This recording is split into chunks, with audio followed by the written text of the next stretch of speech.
Welcome to our Sangli Shikshan Sanstha's YouTube channel. Today we are going to see Standard 5th Lesson number 1 of Subject Hindi. तो चलो छात्रों, आज हम हमारी 5वीं कक्षा के हिंदी विषय का पहला पाठ आज देखने जा रहे हैं। इस पाठ का नाम है नंदनवन। नंदनवन यानी कि उद्यान।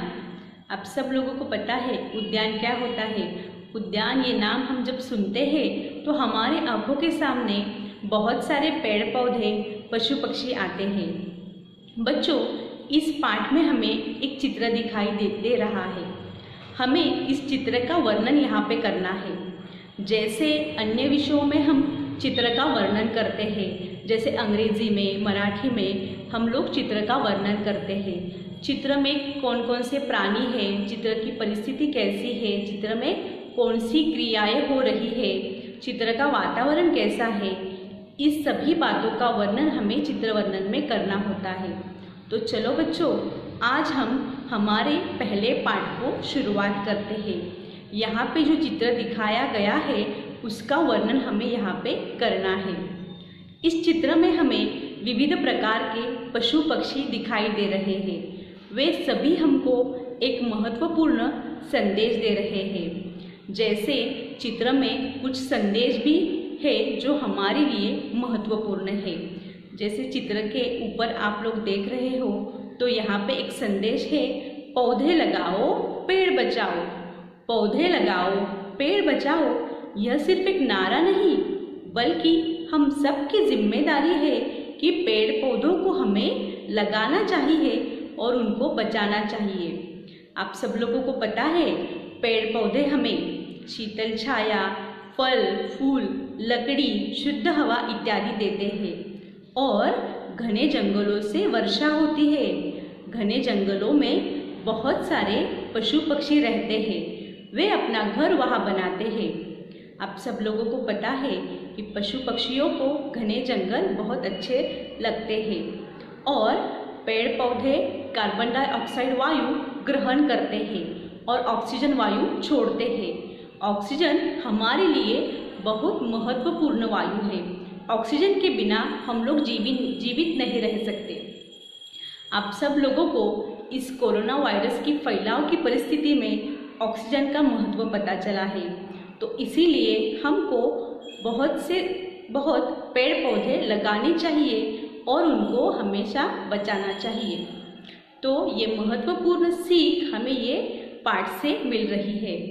पाठ में हम देख रहे हैं कि आगे यहाँ पे बहुत सारे पशु पक्षी दिखाई दे रहे हैं। जैसे कि यहाँ पे एक तोता है और तोता हमें नमस्ते कर रहा है। वो हमें नमस्ते कर रहा है यानी कि वो हमें हमारे भारतीय संस्कृति की सभ्यता यहाँ पे सिखा रहा है। जैसे हमारे घर कोई मेहमान आते हैं और जब हम लोग किसी से मिलते हैं तो उनको नमस्ते करते हैं। तो ये नमस्ते करना यानी कि एक दूसरों के प्रति जो भावना हमारे मन में है वो जाहिर करना। तो इसीलिए ये तोते से हमें महत्वपूर्ण सीख यहाँ पे मिल रही है। चित्र में हम लोग आगे देख रहे हैं, यहाँ पे एक विविध रंगों वाली चुलबुली सी सुंदर सी तितली हमें यहाँ पे दिखाई दे रही है। ये तितली हमें स्वागत है यह संदेश दे रही है। वो हमसे कह रही है कि नंदनवन में आने के लिए आप सब लोगों का स्वागत है।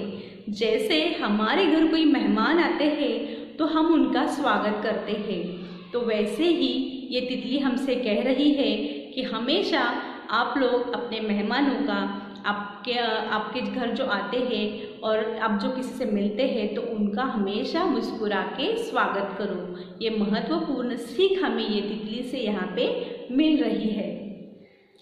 तितली के बाजू में हमें यहाँ पे सुंदर सा सफ़ेद रंग वाला मनमोहक खरगोश दिखाई दे रहा है। अब सब लोगों को पता है खरगोश सबको अच्छा लगता है।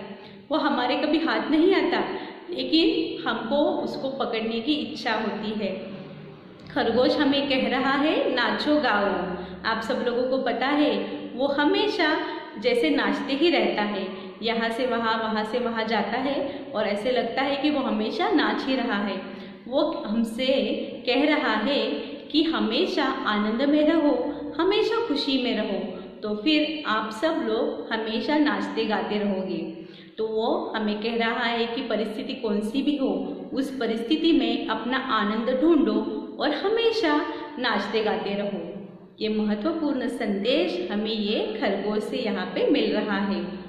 खरगोश के बाजू में हमें एक लोमड़ी दिखाई दे रही है। लोमड़ी हमसे कह रही है हम सब साथ साथ हैं। तो वो हमसे कह रही है कि हमारे जैसे आप भी हमेशा साथ साथ रहो। जैसे हमारे घरों में बहुत सारे लोग एक साथ रहते हैं, जैसे हमारी पाठशाला में हम बहुत सारे लोग एक साथ पढ़ने के लिए आते हैं, तो वो लोमड़ी हमसे कह रही है कि आप साथ साथ रहो, कभी लड़ाई झगड़ा मत करो, तो अपने सभी काम अच्छे से हो पाएंगे। और वैसे भी आप सब लोगों को पता है हमारा भारत देश विविधता में एक है, यानी कि भारत देश में बहुत सारे जाति धर्म के लोग एक साथ रहते हैं।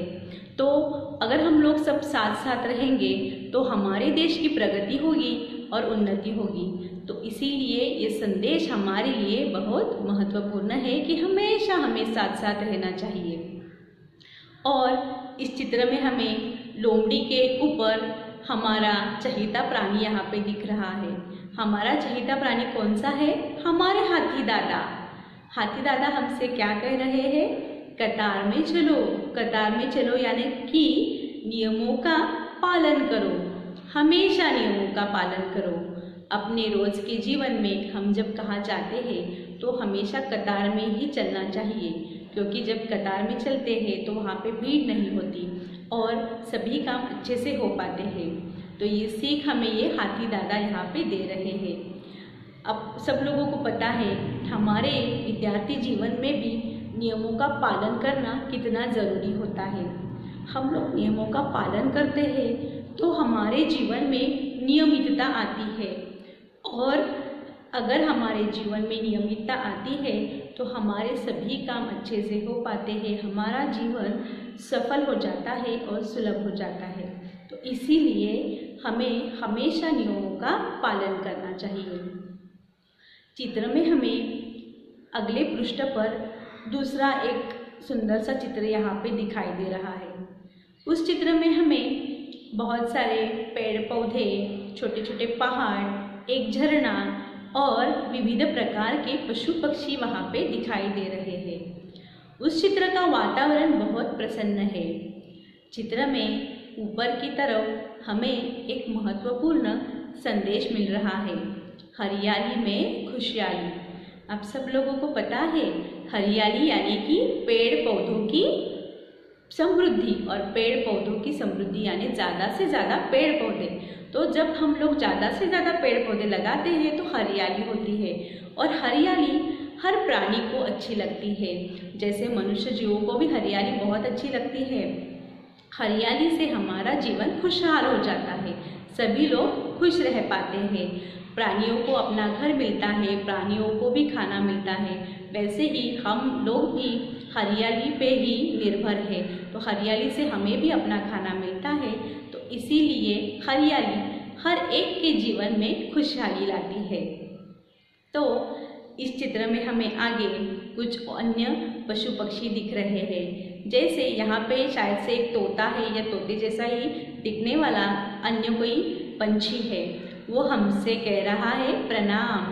प्रणाम यानी कि क्या, कि ये भी एक दूसरों के प्रति आदर व्यक्त करने के लिए अभिवादन है। हमारे जब हम लोग किसी महत्वपूर्ण काम के लिए बाहर जाते हैं तो हम लोग हमारे बड़ों से आशीर्वाद लेते हैं, हमारे गुरुजनों से आशीर्वाद लेते हैं। तो इसीलिए ये तोता हमें ये सीख दे रहा है कि हमेशा बड़ों को प्रणाम करो, हमेशा अपने गुरुजनों को प्रणाम करो और उनसे आशीर्वाद प्राप्त करो। तो हम लोग जब पाठशाला में जाते हैं, पाठशाला में हमारे गुरुजन हमको सिखाते हैं, उनके प्रति हमारे मन में आदर रहता है, लेकिन वो आदर व्यक्त करने के लिए हमको उनको प्रणाम करना होता है। तो ये महत्वपूर्ण सीख हमें यहाँ पे ये तोता दे रहा है कि प्रणाम करो, हमेशा बड़ों को प्रणाम करो। यहाँ पे हमें झरने के बाजू में एक पेड़ दिखाई दे रहा है और उस पेड़ के पास हमें एक प्राणी दिख रहा है। वो प्राणी हमें हिरन जैसा ही लगता है, लेकिन वो हिरन नहीं, वो बारहसिंगा है। उसका नाम बारहसिंगा क्यों है? क्योंकि उसके सिंग में 10 से ज़्यादा शाखाएं होती है, इसलिए उसको बारहसिंगा कहते हैं। बारहसिंगा ये हिरन के जैसे ही चपल प्राणी होता है। तो ये बारहसिंगा देख के हमें ये पता चल रहा है कि इस जंगल में प्राणियों की विविधता है। तो ये जंगल घना है, बड़ा है, इसलिए यहाँ पे प्राणियों की विविधता है। चित्र में हमें पानी की दूसरी तरफ झाड़ियों में एक बाघ दिखाई दे रहा है और आप सब लोगों को पता है बाघ हमारा राष्ट्रीय पशु है और उनकी संख्या दिन ब दिन घटती जा रही है। तो हम सब लोगों की यह जिम्मेदारी है कि बाघों की संख्या हमें बढ़ानी चाहिए। बाघों की संख्या हम लोग कैसे बढ़ा सकते हैं? हम लोगों को जंगलों का संवर्धन करना चाहिए, पेड़ों को काटना नहीं चाहिए, ज़्यादा से ज़्यादा पेड़ पौधे लगाने चाहिए, तो उनकी संख्या बढ़ जाएगी। और चित्र में हमें एक झरना भी दिखाई दे रहा है। उस झरने में बहुत सारे जलचर जीव दिखाई दे रहे हैं। झरने के एक तरफ हमें एक मगरमच्छ दिखाई दे रहा है और मगरमच्छ ये प्राणी डरावना दिखता है। आप सब लोगों को पता है मगरमच्छ ये उभयचर प्राणी है, जैसे ये पानी में भी रह सकता है और ज़मीन पे भी रह सकता है। यहाँ पे ये मगरमच्छ हमें ज़मीन पे दिख रहा है, शायद से वो पानी की ओर जा रहा है। और पानी में हमें और कौन से जलचर जीव दिख रहे हैं? यहाँ पे हमें एक छोटी सी मछली दिखाई दे रही है। मछली हमसे कह रही है जल ही जीवन है। और आप सब लोगों को पता है मछली जल के बिना जीवित नहीं रह सकती, तो उसके लिए पानी ही उसका जीवन है। वो हमसे कह रही है कि हमारे जैसे पानी भी आपके लिए बहुत महत्वपूर्ण है। आप सब लोगों को पता है पानी के बिना हम लोग भी जीवित नहीं रह सकते। हमारा जो शरीर है वो 70% पानी से ही बना है। हम लोग रोज़ पानी पीते हैं और हमें रोज़ इस्तेमाल के लिए पानी चाहिए होता है, तो पानी हमें संभाल के इस्तेमाल करना चाहिए। यानी कि जितना पानी हमें चाहिए उतना ही पानी हमें यूज़ करना चाहिए और पानी को हमें ख़राब नहीं करना चाहिए। जैसे कि कपड़े, जैसे कि जो झरना होता है या नदी होती है तो नदियों में कपड़े नहीं धोने चाहिए, नदियों में जानवरों को नहीं धोना चाहिए। हमारे घर जो गणपति बप्पा आते हैं उनको भी हमें पानी में डुबोना नहीं चाहिए, तो इससे पानी का प्रदूषण होता है, तो वो पानी हम लोग इस्तेमाल नहीं कर सकते। तो पानी हमारा भी जीवन है, तो पानी को हमें अच्छे से संभाल के इस्तेमाल करना चाहिए। ये संदेश हमें ये मछली दे रही है। और मछली की बाजू में हमें क्या दिखाई दे रहा है? यहाँ पे एक सफ़ेद रंग का दिमागदार बगुला यहाँ पे खड़ा है। वो हमसे कह रहा है नमस्कार। यानी कि देखो अभी बहुत सारे यहाँ पे पशु पक्षी हमने देखे, कुछ जैसे तोता हमें नमस्कार करता है, नमस्ते कहता है, प्रणाम कहता है, तो वो भी हमें हमारे संस्कृति की सभ्यता सिखाता है। वैसे ही ये बगुला हमसे नमस्कार कर रहा है। वो कह रहा है कि आप जब किसी से मिलते हो तो उनको वो हंस के आप लोग अभिवादन करो। तो नमस्कार करना ये अभिवादन करने का एक तरीका है। जैसे हम लोग किसी से मिलते हैं तो उनको हमें नमस्कार करना चाहिए। आप सब लोगों को पता है हमारे घर में या हमारे घर के आजू बाजू में हमें बुजुर्ग लोग दिखाई देते हैं, तो वो बुजुर्ग लोग अगर एक दूसरे से मिलते हैं तो वो एक दूसरे को राम राम करते हैं। तो राम राम करना यानी कि नमस्कार करना, ये भी एक अभिवादन करने का तरीका है। एक दूसरे के प्रति जो मन में भाव है वो व्यक्त करने का तरीका है। तो वैसे ही हमें भी हमेशा नमस्कार करना है। जब किसी से मिलते हैं तो उनको हमें नमस्कार करना है। यहाँ पे हमें यहाँ पे एक बगुले की साइड में एक बतख दिख रहा है। आप लोगों को पता है बतख हमेशा पानी की लहरों के ऊपर तैरते हैं।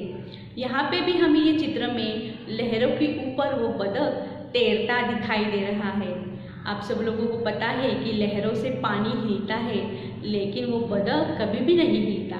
वो बतख पानी की लहरें जैसे जाती है वैसे ही उसके ऊपर वो तैरता रहता है।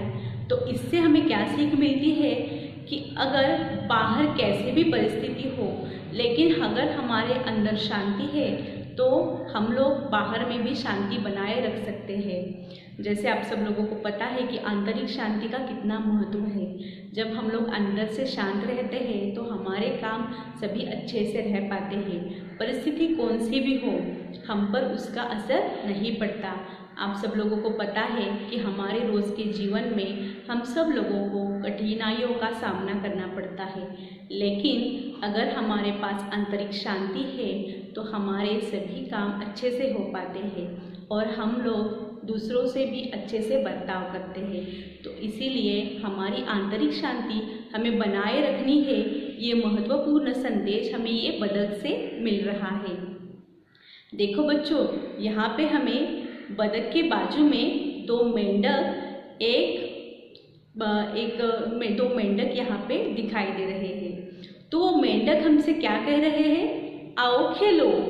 तो मेंढक हमसे कह रहे हैं कि खेल का हमारे जीवन में कितना महत्व है। आप सब लोगों को पता है खेल से हमारी सेहत अच्छी बनती है और हमारे विद्यार्थी जीवन में खेल का तो बहुत महत्व है। जैसे हम लोग रोज खेलते हैं तो हमारा शारीरिक विकास होता है और उसके साथ ही हमारा मानसिक विकास भी होता है। जब हम लोग खेल खेलते हैं तो हमारे में सहयोग की भावना बढ़ती है और हमारे में नेतृत्व गुण भी आता है। तो इसीलिए रोज़ हमें खेल खेलते रहना चाहिए। खेल खेलने से हम लोग बीमारियों से भी दूर रह सकते हैं। तो इसीलिए ये खेल का हमारे जीवन में बहुत महत्व है। ऐसा महत्वपूर्ण संदेश हमें ये मेंढक यहाँ पे दे रहे हैं कि हमेशा खेलते रहो। अभी मेंढक के बाजू में हमें कौन सा प्राणी यहाँ पे दिख रहा है? हमारे भालू दादा। आप सब लोगों को पता है भालू दादा को मछली बहुत अच्छी लगती है, वो मछली खाते हैं। तो ये जो भालू दादा यहाँ पे दिखाई दे रहे हैं, शायद से वो पानी की ओर जा रहे हैं और उनको मछली पकड़नी है क्योंकि उनको भूख लगी है। तो यहाँ इस चित्र में हमें विविध प्रकार के पशु पक्षी दिख रहे हैं। तो इससे हमें पता चलता है कि ये जंगल बहुत घना है और यहाँ पे बहुत सारे पशु पक्षी एक साथ रहते हैं, मिलजुल कर रहते हैं। तो वैसे इन पशु पक्षियों से हमें सीख लेनी है कि हमारे जीवन में भी हमें हमेशा एक साथ सभी से मिलजुल कर रहना है। तो चलो बच्चों, इस पाठ में हमने आज क्या क्या देखा?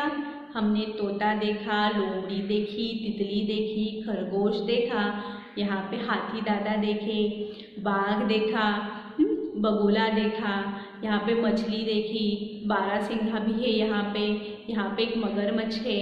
तो ये सभी प्राणियों से हमें महत्वपूर्ण सीख मिल रही है। इनके देखो, इस चित्र को देखकर हमें पता चल रहा है कि ये प्राणी कितने खुश हैं।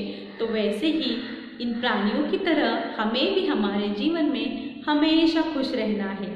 तो चलो बच्चों, आज मुझे ऐसा लग रहा है कि आप सब लोगों को ये पाठ अच्छे समझ में आ गया होगा।